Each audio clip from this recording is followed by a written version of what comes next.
as you optimize your images, it's a layer of the SEO sandwich that gets found on Google Images, as well as when Google crawls the page. So it totally makes sense to do it. Here's the thing, of course, like always, there's a specific way you should be doing this so you don't break any rules, and so it actually works for you instead of against you.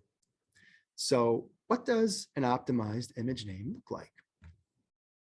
Here's a nice example. This is the hero image from my web design page. And you'll see at the top, this is the original image name, 12386.jpg. Google looks at that and says, oh, that's nice, meaningless, and moves on. So you can see here I have an optimized image name, Cuppa SEO, Madison WI, web design firm.jpg.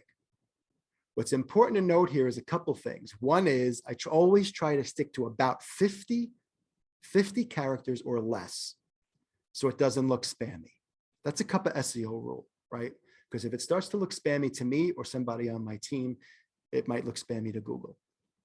So 50 characters or less. And you guys will see I've got just regular dashes here in between the words.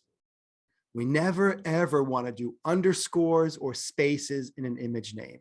It creates what I call gobbledygook. That's an unofficial term in the code and can mess up the SEO. Okay.